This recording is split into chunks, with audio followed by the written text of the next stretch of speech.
শুভ দুপুর। আমন্ত্রণ ব্যবসা বাণিজ্য আর অর্থনীতির সবশেষ সংবাদ ও বিশ্লেষণ নিয়ে নিউজ 24 এর নিয়মিত আয়োজন ইন্টল ডাটা বিজনেস আওয়ারে আপনাদের সাথে আছি আমি হোসাইন শাহাদাত। রবি থেকে বৃহস্পতিবার দুপুর 1টায় প্রচারিত হচ্ছে আমাদের এই অনুষ্ঠান। দর্শক, গোটা আয়োজনে দেশ বিদেশের ব্যবসা বাণিজ্যের সবশেষ খবর ছাড়াও থাকে খবরের বিশ্লেষণ, এছাড়া শেয়ার বাজার ও মুদ্রা বাজারের আপডেট সহ আন্তর্জাতিক বাণিজ্যের হালচাল আমরা দেখিয়ে থাকি। দর্শক, আমার হাতে বন্যা নিয়ে একটি সংবাদ রয়েছে। শুরুতেই দেশে চলমান ভয়াবহ বন্যায় মৎস্য প্রাণী সম্পদ খাতে 2000 কোটি টাকার বেশি ক্ষতি হয়েছে জানিয়েছেন উপদেষ্টা ফরিদা আক্তার। তবে সাময়িক এই সংকটের কারণে কেউ দুধ ও ডিমের দাম বাড়ালে ব্যবস্থা নেওয়া হবে বলে হুঁশিয়ারি দিয়েছেন তিনি।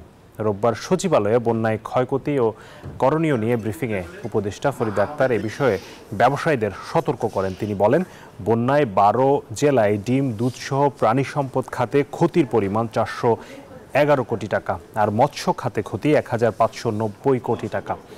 এ সময় বন্যায় ক্ষতিগ্রস্ত খামারি ও উদ্যোক্তাদের সহজ শর্তে ঋণ দেয়া হবে বলে আশ্বস্ত করেন উপদেষ্টা। এনজিওগুলো যেন ঋণের কিস্তি আপাতত আদায় না করে সে আহ্বান জানান তিনি। বন্যায় জানমালের ক্ষতিসহ মৎস্য প্রাণী সম্পদ খাতে ব্যাপক ক্ষতি সাধন হয়েছে অলরেডি। এর ফলে অনেক গবাদি পশু মৃত্যু হয়েছে এবং ভেসে যাওয়া সহ অবকাঠামোর ব্যাপক ক্ষতি হয়। যে অবকাঠামোগুলো খুব গুরুত্বপূর্ণ, যে ওরা যেখানে রাখছিল এগুলো সব একেবারে ধসে পড়েছে। গবাদি পশু, হাঁস মুরগির খাদ্য এবং অন্যান্য পশু খাদ্য বিনষ্ট হয়েছে। তার মানে যেগুলো বেঁচেও আছে সেগুলো কিন্তু অনেক কষ্টের মধ্যে আছে। এই খাতে এখন পর্যন্ত আনুমানিক ক্ষতির পরিমাণ দুধ ডিম সহ প্রায় 411 কোটি টাকা। কিন্তু খামারিদের বিশাল ক্ষতি হয়েছে, পুকুরগুলো সব ভেসে গেছে। তো সেখানে একটা বড় জিনিস যেটা হয়তো আমাদের হাতে নাই, কিন্তু আমরা প্রস্তাব রাখতে চাই যে সহজ শর্তে তাদেরকে ঋণ প্রদান করা এবং যে ঋণের একটা যে কিস্তি তাদের এখন ডিউ হয়ে আছে সেটা এই মুহূর্তে তারা দিতে না পারলে সেটা বিবেচনা করে এগুলো আমরা অনুরোধ করব। দর্শক, আপনারা শুনছিলেন যে বন্যায় কিন্তু ব্যাপক ক্ষয়ক্ষতি হয়েছে, বিশেষ করে দেশের পূর্বাঞ্চলে কুমিল্লা, নোয়াখালী, ফেনী সহ বেশ কয়েকটি জেলায় প্রায় 10 থেকে 11টি জেলায় কিন্তু ব্যাপক ক্ষয়ক্ষতি হয়েছে। বসতবাড়ি ভেসে গেছে। প্রায় 20 থেকে 30 লাখ মানুষ কিন্তু পানিবন্দী হয়ে আছে। তবে সবচেয়ে বেশি যেটি নিয়ে আসলে আগামী দিনে আমাদের বড় ধরনের চিন্তার বিষয় হয়ে দাঁড়িয়েছে সেটি হচ্ছে কৃষি জমির ক্ষতি এবং মৎস্য সম্পদের ক্ষতি। গবাদি পশু ভেসে গেছে এবং তাদের গোখাদ্যের একটি বড় ধরনের সংকট দেখা দিয়েছে সেখানে। তো এইসব বিষয় আসলে সামনের দিনে আমরা এই বন্যা পরবর্তী সময়ে এই ফসলের ক্ষয়ক্ষতি কিভাবে আমরা পুষিয়ে নিতে পারি এবং কৃষকদের কিভাবে সহায়তা দিতে পারে, উদ্যোক্তা যারা আছেন তাদেরকে কিভাবে সহায়তা দেওয়া যাবে এবং কিভাবে এই পুরো ব্যবস্থাপনাটা করা যাবে, এই বিষয়ে আসলে করণীয় কি হতে পারে, এসব বিষয় নিয়ে আমাদেরকে পরামর্শ দিতে আজকে আমাদের সাথে যুক্ত হয়েছেন কৃষি অর্থনীতিবিদ ডক্টর জাহাঙ্গীর আলম। জনাব আলম, আপনাকে স্বাগত জানাচ্ছি।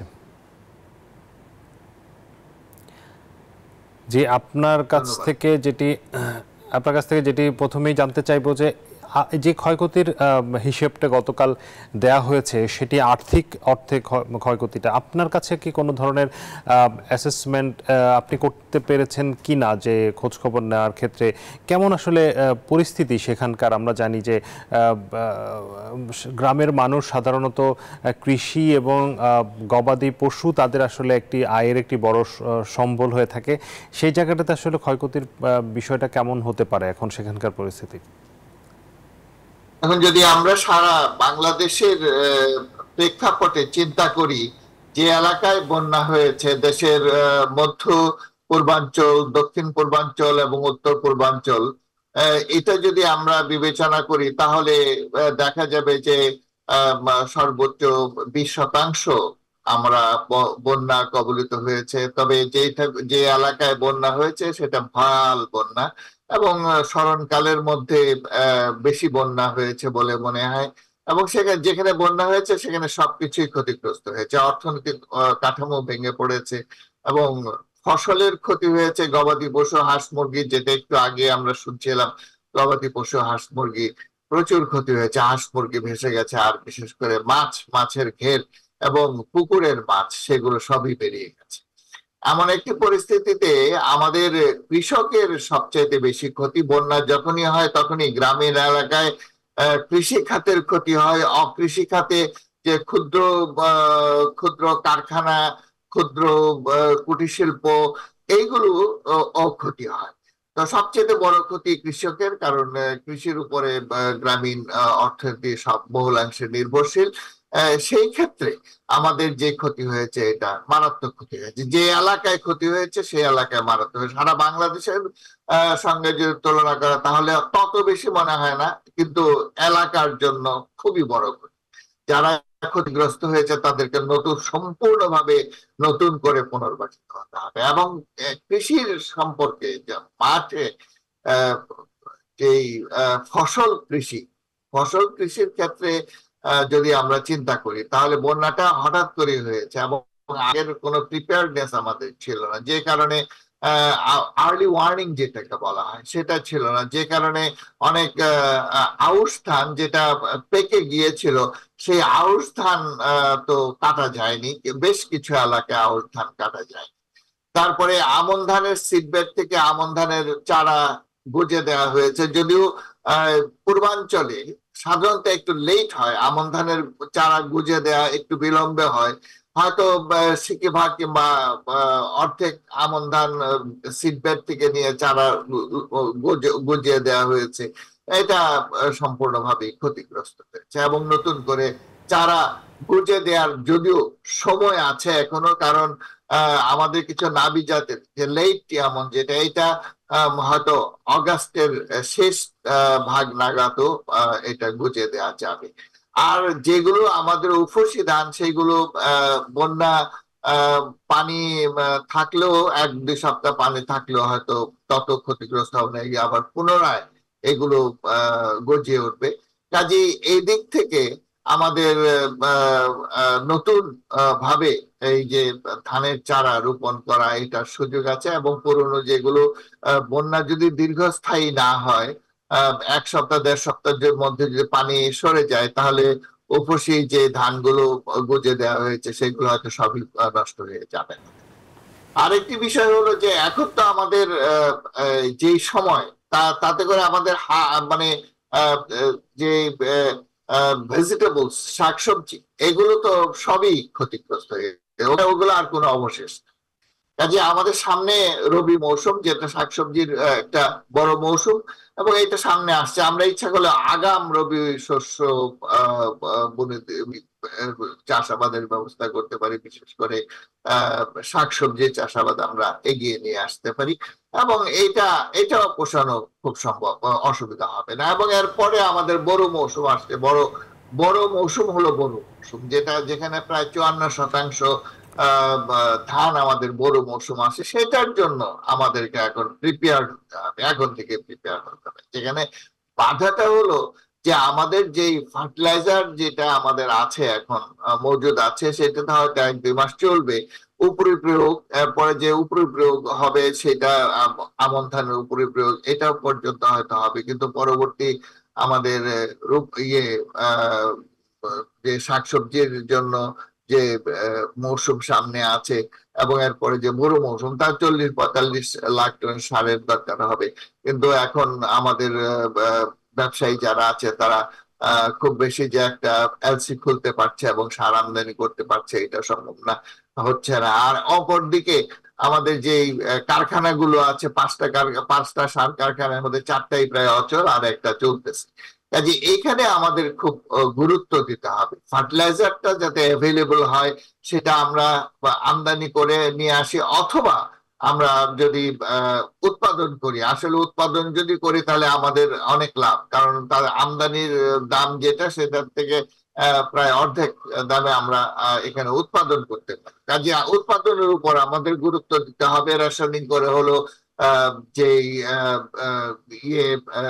জ্বালানি দরকার, বিশেষ করে গ্যাস সরবরাহ দরকার, সেটাকে আমাদের নিশ্চিত করতে হবে। আরেকটি বিষয় হলো এইটা একটু আগে আমরা শুনলাম যে গবাদি পশু হাঁস মুরগি তো ভেসে গেছে, আর গবাদি পশু কিছু কিছু হয়তোবা উপরের জায়গা যেগুলো একটু উঁচু, অথবা রেল স্টেশন, রেলের ইয়ে লাইন, তার পাশে বাজারে, এইসব স্কুলে, মাঠে, এইসব জায়গায় হয়তো আমাদের কিছু গবাদি পশু রাখা আছে, স্মল এবং লার্জ অ্যানিমালস এগুলো, কিন্তু বেশিরভাগই তো ক্ষতিগ্রস্ত হয়েছে। তো এইগুলো আবার নতুন করে আমাদেরকে গড়ে তুলতে হবে এবং মাছের চাষ করতে হবে, কারণ মাছের যে ঘের এবং মাছ পুকুরের যে মাছ সেগুলো চলে গেছে। কাজে চারদিক থেকে, কৃষির সব দিক থেকে ক্ষতিগ্রস্ত হয়েছে, এবং পুনর্বাসন যদি আমরা বলি তাহলে সব দিক থেকে আমাদেরকে পুনর্বাসনের জন্য প্রচেষ্টা নিতে হবে। কিন্তু আমাদের কৃষকরা এখন তো খুবই ক্ষতিগ্রস্ত এবং আর্থিক অনটন তাদের মধ্যে আছে। খাওয়ার জোগাড় করাই সবচেয়ে বড় সমস্যা।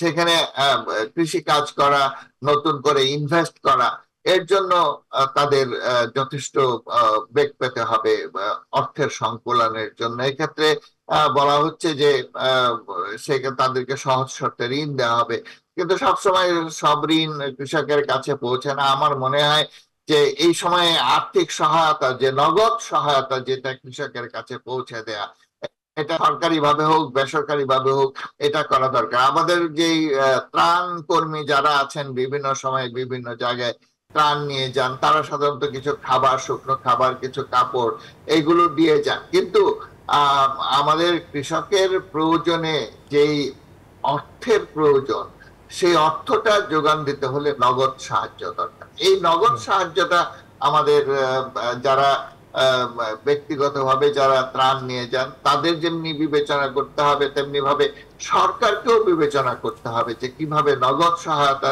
কৃষকদের কাছে পৌঁছে দেওয়া যায়, এবং তাদেরকে তাদের ফার্মিংটাকে রিবিল করার জন্য যাতে করে সহায়তা করা যায়, এবং তারা যাতে উৎসাহ পায় এবং নতুন উদ্যমে আবার চাষাবাদ শুরু করে। সাধারণত আমরা দেখি যে বন্যা যখন হয় তারপরে উৎপাদনটা ভালো হয়। এই উৎপাদনটা ভালো হওয়ার একটা প্রধান কারণ হলো যে কৃষক খুব দ্রুত তার খাদ্য নিরাপত্তা অর্জন করতে চায় এবং সে মাঠে কাজ করতে থাকে। সেখানে যদি তারা কিছু সহায়তা পায়, সবচেয়ে এখানে অবস্টাকল হলো যে তাদের নগদ ক্যাশ থাকে না। কাজে এই ক্যাশটা যদি আমরা সরবরাহ করতে পারি, বিশেষ করে সরকার যদি যেই ইয়ে দেয়, সাবসিডি দেয়, সেটা যদি ইন কাইন্ড দেয় এবং ক্যাশ দেয়, তো সেই ক্যাশটা যদি আমরা দিতে পারি, সরবরাহ করতে পারি, তাহলে কৃষক খুব দ্রুত তার কৃষিকর্মে আত্মনিয়োগ করতে পারবে এবং উৎপাদনের যে ক্ষতি হয়েছে সেই ক্ষতিটা সামনের মৌসুমে, সামনের ফসল দিয়ে সেটা পুনরুদ্ধার করতে পারে। জি, এইটি তো আপনি পুনরুদ্ধারের কথা বললেন, কিন্তু এই যে ফসলের ক্ষতি হয়েছে, বিশেষ করে সবজি এবং হচ্ছে গবাদি পশু এবং যেই ফার্মিং, বিশেষ করে ব্রয়লার মুরগি বা ডিমের যেই পরিসংখ্যানটা দেখানো হলো গতকাল, সেখান থেকে আমাদের যে এই বর্তমান সময়ে বাজারের যে পরিস্থিতি, আপনি জানেন যে গত মাসেই খাদ্য মূল্যস্ফীতি 14% বেশি ছিল। সেটিকে এই মাস বা আগামী মাসগুলোতে আরও একটু ইফেক্ট করতে পারে কিনা, অর্থাৎ মূল্যস্ফীতি নিয়ন্ত্রণের যে প্রচেষ্টা নতুন গভর্নর আসার পরে তিনি বলছিলেন, সেখানে একটি বড় ধাক্কা হয়ে আসলো কিনা? দেখেন, মূল্যস্ফীতি গত মাসে, বিশেষ করে খাদ্য মূল্যস্ফীতি, এটা 14.10% ছিল। এটা গত কয়েক বছরের মধ্যে সর্বোচ্চ, এবং গত মাসে ছিল, এর আগের মাসেও খাদ্য মূল্যস্ফীতি ছিল। এই বছর হয়তো, এই মাসে হয়তো আর একটু বেড়ে যাবে, কারণ হলো যে বন্যা, এবং বন্যার সময় দেখেন গ্রাম এলাকায় যদি আমরা যাই, বাজার তো অনেক জায়গায় হয়তো পানির নিচে ডুবে গেছে, যেখানে যেখানে বাজার আছে, দোকানপাট আছে, সেখানে তো দ্বিগুণ দাম হয়ে গেছে। এবং যদি আপনি যেগুলো কিছু কিনতে যান, যদি শুকনো খাবারও কিনতে যান, তারও দ্বিগুণ দাম দিতে হয়, এবং সেটা প্রচুর অ্যাভেলেবিলিটিও নাই।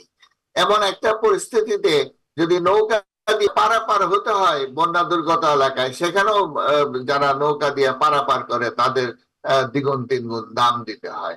তো এখানে সবাই সুযোগ সন্ধান করে, যারা ব্যবসায়ীরা আছে তারা সুযোগের সন্ধানে থাকে, এবং যারা ব্যবসায়ী সিন্ডিকেট যেটাকে আমরা বলি, তারাও একটা অসময়ে মানুষকে কষ্ট দিয়ে ঠকিয়ে বেশি মুনাফা অর্জন করতে চায়। তো এইটাকে আমাদের অবশ্যই বন্ধ করতে হবে। এটা যদি বন্ধ না করতে পারি, যে খাদ্য মূল্যস্ফীতি যে এত বেড়ে গেছে, সামনে অতি সহসাই এই খাদ্য মূল্যস্ফীতি নেমে যাবে, এটা আমার কাছে মনে হয় না। তবে সরকার কতগুলো ব্যবস্থা নিয়েছে, যেমন যেমন সুদের হার, নীতি সুদ হার সেটা বাড়িয়েছে 8.5% থেকে 9%, কেবলই কালই এটা করলো। তারপরে ফিসকাল পলিসিতেও কিছু পরিবর্তন করেছে, কারণ মনিটারি এবং ফিসকাল পলিসিতে যে সেই চেঞ্জেস আসছে, এটা দৃশ্যমান হতে এবং এর ইতিবাচক প্রভাব দেখতে আমাদের একটু অপেক্ষা করতে হবে। কিন্তু ইতিমধ্যেই আমাদের যদি উৎপাদনের দিকে আমরা খুব বেশি দৃষ্টি দেই, বিশেষ করে কৃষি উৎপাদনটা বাড়ানোর জন্য যদি আমরা সর্বশক্তি নিয়োগ করতে পারি এবং কৃষকদেরকে সাহায্য করতে পারি, তাহলে অদূর ভবিষ্যতে খাদ্য মূল্যস্ফীতিকে অনেকটা এর উচ্চ হারটাকে ঠেকিয়ে রাখা সম্ভব হবে, এমনকি খাদ্য মূল্যস্ফীতি অনেকটাই নিচে নামিয়ে আনা যাবে। শুধু শুধু ফিসকাল পলিসি এবং মনিটারি পলিসি দিয়ে যে আমাদের জিনিসপত্রের দাম খুব একটা কমে যাবে, এটা সহসাই আমি মনে করি না। এখানে আমাদের সরবরাহটাকে বাড়াতে হবে। সরবরাহ অনেক ক্ষেত্রে আমাদের কৃষি পণ্যের সরবরাহ ঠিক থাকে না, কারণ আমরা যত বেশি আমাদের প্রয়োজন তত বেশি আমরা উৎপাদন করতে পারি না। সেটার জন্য আমাদের বাইরে থেকে আমদানি করতে হয়, এবং সেই আমদানিটাও আমাদের কয়েক মাস ধরে প্রয়োজন অনুপাতে করা যাচ্ছে না। সেটা অবভিয়াসলি ডলার সংকটের কারণ, এবং এলসি খোলা যায় না সবসময়। এইসব কারণে আমাদের যে বাজারে যে পর্যাপ্ত সরবরাহ, সেটাও সবসময় মেনটেন করা সম্ভব হয়। এমন একটা পরিস্থিতিতে একমাত্র পথ হলো যে উৎপাদন বৃদ্ধি, এবং সেটা কৃষি উৎপাদন বৃদ্ধি। এবং কৃষি উৎপাদন বৃদ্ধি যদি করতে হয়, তাহলে আমাদেরকে সুলভে সহজে আমাদের উপকরণটা পৌঁছে দিতে হবে কৃষকের কাছে, আর কৃষকের যে ওয়ার্কিং ক্যাপিটাল, সেই ওয়ার্কিং ক্যাপিটালটা কৃষকের কাছে পৌঁছে দিতে হবে। এবং এটা যদি আমরা করি, তাহলে আমাদের সামনে সিজন গুলোতে উৎপাদন বৃদ্ধি পাবে, এবং তার ইতিবাচক প্রভাব আমরা অবশ্যই বাজারে দেখতে পাবো। জি, আরেকটি বিষয় একটু ছোট করে জানতে চাইবো, সেটি হচ্ছে যে আমাদের এই যে যোগান এবং সরবরাহের জায়গাটাতে আপনি যেটি বলছিলেন, এইখানে সবসময় আমরা একটা গরমিল দেখি, বিশেষ করে আমাদের যে তথ্যের গরমিল, আমাদের চাহিদা কত হচ্ছে, আমাদের আসলে উৎপাদন কত হচ্ছে, এই তথ্যের গরমিলের কারণে আমরা বিভিন্ন সময় আসলে সংকট দেখি, কখনো পেঁয়াজের, কখনো চালের, কখনো অন্যান্য কোনো শস্যের বা চিনির। এই যে তথ্যের গরমিল, সেটি বলা হচ্ছিল যে গত যে সরকার ছিল, সেই সরকার সবসময় তথ্যের মধ্যে একটি সেটি প্রবৃদ্ধির তথ্য হোক আর যে কোনো অর্থনীতির তথ্য হোক, সেখানে একটি বড় ধরনের গরমিল করে থাকে। সেই জায়গাটাতে নতুন সরকারের এই জায়গাটাতে কতটা নজর দেওয়া উচিত? কারণ তথ্যের যদি গরমিল থাকে, আমার চাহিদার কত আমি যদি সেটা পরিষ্কার জানতে না পারি, আমার কত উৎপাদন হচ্ছে সেটির যদি পরিষ্কার ধারণা না থাকে, তাহলে তো একটি সবসময় একটি সংকট থেকে যাচ্ছে।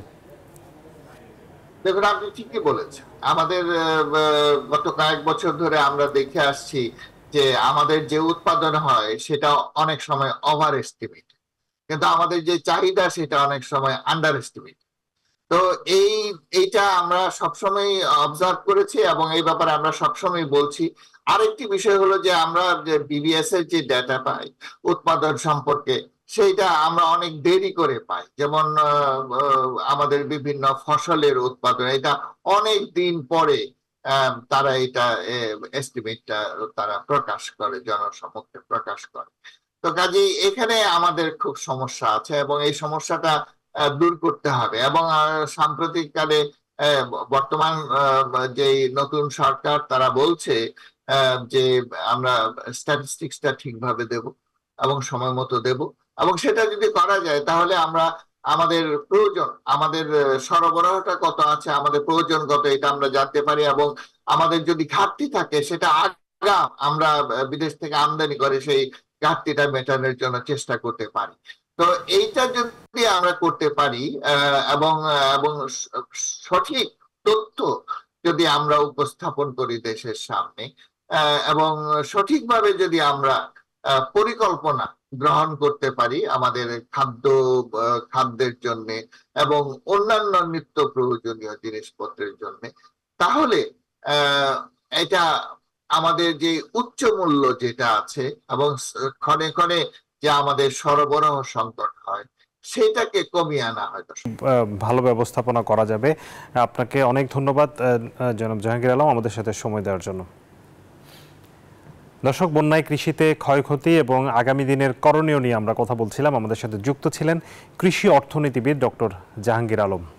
এই মুহূর্তে বিজনেস আওয়ারের সময় হলো একটা বিরতির, ফিরবো একটু পর, সাথেই থাকুন। আবারও স্বাগত জানাচ্ছি বিজনেস আওয়ারে। অন্তর্বর্তীকালীন সরকার গঠনের পর গতি বেড়েছে দেশের রেমিটেন্স প্রবাহে। আগস্টের প্রথম 24 দিনে রেমিটেন্স এসেছে 171 কোটি 80 লাখ ডলার, যা আগের বছরের একই সময়ের চেয়ে প্রায় 30% বেশি। গত বছরের একই সময়ে প্রবাসী আয় এসেছিল 132 কোটি ডলার। কেন্দ্রীয় ব্যাংকের হালনাগাদ প্রতিবেদনে বলা হয়েছে এখন 2024 সালে এখন পর্যন্ত মোট প্রবাসী আয়ের পরিমাণ দাঁড়িয়েছে 1673 কোটি ডলার। উল্লেখ্য, গত জুলাইয়ে কোটা সংস্কার নিয়ে শিক্ষার্থীদের আন্দোলনে সৃষ্ট পরিস্থিতিতে দেশজুড়ে সংঘাত, সংঘর্ষ, কারফিউ ও ইন্টারনেট বন্ধের প্রেক্ষাপটে বৈধ পথে রেমিটেন্স প্রবাহ কমে যায়। ওই সময় ব্যাংকিং চ্যানেলে রেমিটেন্স না পাঠানোর বিষয়ে ক্যাম্পেইন করেন অনেক প্রবাসী, যার প্রভাব পড়েছিল প্রবাসী আয়ে।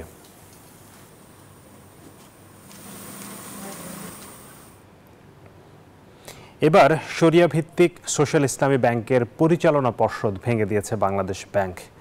একই সাথে ব্যাংকটিতে নতুন এক পরিচালক ও 4 জন স্বতন্ত্র পরিচালকের সমন্বয়ে নতুন পর্ষদ গঠন করা হয়েছে। ফলে আরও একটি ব্যাংকের নিয়ন্ত্রণ হারালো চট্টগ্রামের শিল্পগোষ্ঠী এসালম গ্রুপ। এসআইবিএল এর নতুন পর্ষদে পরিচালক হিসেবে নিয়োগ দেওয়া হয়েছে প্রতিষ্ঠানটির উদ্যোক্তা ডাক্তার মোহাম্মদ রেজাউল হককে। এছাড়া আরও 4 স্বতন্ত্র পরিচালক রয়েছেন নতুন পর্ষদে। এর আগে গেল বৃহস্পতিবার এসালমের নিয়ন্ত্রণে থাকা ইসলামী ব্যাংকের বোর্ডও ভেঙে দিয়েছিল কেন্দ্রীয় ব্যাংক।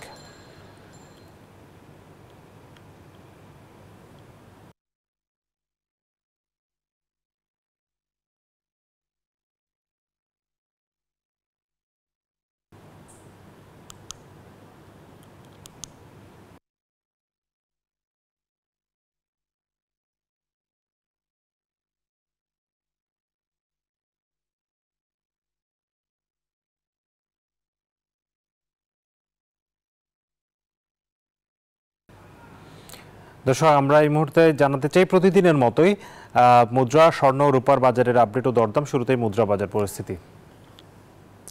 মুদ্রার বিনিময় মূল্য আজকে গত কয়েকদিনের মতোই একই রকম আছে। আমরা দেখতে পাচ্ছি মার্কিন ডলার 119 টাকায় কেনা হচ্ছে, বিক্রি হচ্ছে 120 টাকায়। এরও কেনা হচ্ছে 125 টাকায়, বিক্রি 131 টাকা। পাউন্ডের কেনা দর 144, বিক্রয় 150। চীনা ইউয়ান 13 টাকায় কেনা হচ্ছে, 17তে বিক্রি হচ্ছে।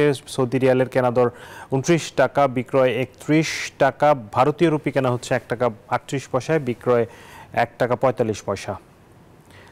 সোনার দরদাম জানাতে চাই। প্রতিদিনই বাড়ছে আসলে স্বর্ণের দাম। আমরা দেখতে পাচ্ছি গত সপ্তাহে টানা 1,20,000 টাকা থেকে কিন্তু গত এক সপ্তাহে প্রায় 7-8 হাজার টাকা বেড়েছে। 22 ক্যারেট যে স্বর্ণ, সেখানে আমরা দেখতে পাচ্ছি প্রায় 1,28,000 টাকায় কিন্তু এখন বিক্রি হচ্ছে। 21 ক্যারেটের দাম পড়ছে 1,22,000 টাকা। 18 ক্যারেট 1,04,684 এবং সনাতন সোনা বিক্রি হচ্ছে 86,547 টাকা প্রতি ভরি। রূপার দরদাম জানাতে চাই। 22 ক্যারেট রূপা প্রতি গ্রামের দাম পড়ছে 180 টাকা, ভরিতে 2098 টাকা। 21 ক্যারেটের দাম 2005 টাকা।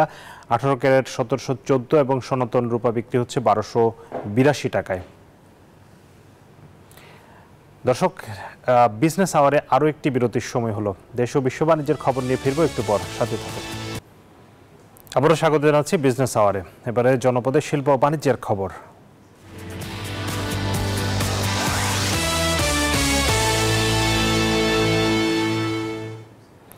অনাবাদি জমিতে ঢেঁড়স ও পটল চাষ করে সংসারের চাকা সচল রেখেছেন রংপুরের কৃষকরা। ঘুচিয়েছেন দারিদ্রতাও।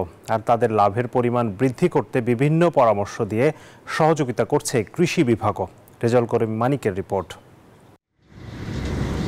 মাঠ জুড়ে সবুজ সবজির সমাহার, যেদিকে চোখ যায় কেবল সবুজ ঢেঁড়স আর পটল। অথচ কয়েক বছর আগেও এসব জমিতে আবাদ হতো না। অনাবাদি জমিকে উর্বর করে ঢেঁড়স ও পটল চাষ করেছেন রংপুরের কৃষক। ঢেঁড়স আবাদ করেছে, ঢেঁড়সের টাকা 28 টাকা 30 টাকা পাইকারি দরে বিক্রি করতেছি। ঢেঁড়সের খরচ কম, লাভটা বেশি, ওই যার কারণে আমরা ঢেঁড়স বছরে করা হয়। প্রতি শতাংশ জমিতে পটল চাষে 800 থেকে 1000 টাকা খরচ করে এই পটল বিক্রি করছেন 40 থেকে 50 হাজার টাকায়। 35-40 টাকা কেজি পাইকাররা আসি জমি থেকে নিয়ে যায়। মানে বীজ সহ খরচ মনে করো 20,000-এর মতো হয়েছে, বিক্রি করছি লাখের মতো। এদিকে সবজির দাম নিয়ে ব্যবসায়ীরা বলছেন, বৃষ্টি ও খরার কারণে ফলন কিছুটা কম, তাই বাজারে দাম বেশি। 26 কিনছি 28 বেচতেছি, 28 কিনছি 150 বেচাইতেছি। কোরিয়ারা বেচেছে আপনার 32 টাকা করে, বেশি আজকে বাজার, আমদানি কম। কৃষকদের লাভের পরিমাণ বাড়িয়ে দিতে নিরাপদ সবজি চাষে সহযোগিতা করছে কৃষি বিভাগ। নিরাপদ সবজি উৎপাদনের কলাকৌশল কৃষকদেরকে কন্টিনিউয়াস শিখিয়ে যাচ্ছি এবং তার ফলশ্রুতিতে সবজির আবাদ এই এলাকায় ক্রমাগত বৃদ্ধি পাচ্ছে। কৃষকরা নিরাপদ সবজি উৎপাদনে প্রশিক্ষিত হচ্ছে। রংপুর কৃষি অঞ্চলের 5 জেলায় এবছর 4072 হেক্টর জমিতে ঢেঁড়স ও পটলের আবাদ হয়েছে। শস্য ভাণ্ডার খ্যাত রংপুর অঞ্চলের কৃষকরা একসময় মন্দার সাথে যুদ্ধ করত, কিন্তু সেই চিত্র এখন পাল্টে গেছে। বিশেষ করে নানা ধরনের সবজি চাষ করে কৃষকরা এখন স্বাবলম্বী হয়েছে। এদিকে ঢেঁড়স ও পটল চাষ করে ভাগের চাকা ঘুরিয়েছে রংপুর অঞ্চলের চাষিরা। তাদের দাবি, কৃষি বিভাগ যদি তাদের ভালোভাবে পরামর্শ দিত তাহলে তারা আরও লাভবান হতো। রেজাউল করিম মানিক, নিউজ 24, মিঠাপুকুর, রংপুর। এবারে বিশ্ব বাণিজ্যের খবর।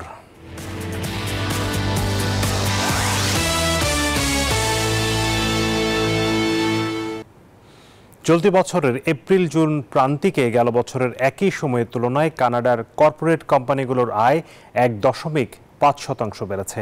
এ সময় কোম্পানিগুলোর কর পরিশোধ পূর্ব নিট আয় $240 কোটি ছিল। কানাডার পরিসংখ্যান অফিসের তথ্যের বরাতে আনাদোলু এজেন্সি জানিয়েছে, আর্থিক ও আর্থিক পরিষেবা বহির্ভূত খাত মিলিয়ে বিপরীত চিত্র দেখা গেছে। জুন শেষের প্রান্তিকে আর্থিক পরিষেবা বহির্ভূত খাতে 3% প্রবৃদ্ধি দেখা গেছে। অন্যদিকে আর্থিক খাত 1.8% পতন দেখেছে। কর পরিশোধ পূর্ব আয়ের নিরিখে এই প্রান্তিকে ধাতব ও সরঞ্জাম উৎপাদনকারী শিল্প এগিয়ে আছে। এরপর রয়েছে পরিবহন, ডাক ও কুরিয়ার পরিষেবা এবং পরিবহন শিল্প সংশ্লিষ্ট অন্যান্য খাত। দর্শক, এই ছিল বিজনেস আওয়ারের আজকের আয়োজনে। ব্যবসা বাণিজ্যের সবশেষ খবর ও খবরের বিশ্লেষণ জানতে চোখ রাখুন রবি থেকে বৃহস্পতিবার দুপুর 1টায় বিজনেস আওয়ারে। এছাড়া রাত 9টায় 9টার সংবাদে বিজনেস এক্সপ্রেস দেখার আমন্ত্রণ জানিয়ে এখানে শেষ করছি। এতক্ষণ সাথে থাকার জন্য ধন্যবাদ সবাইকে।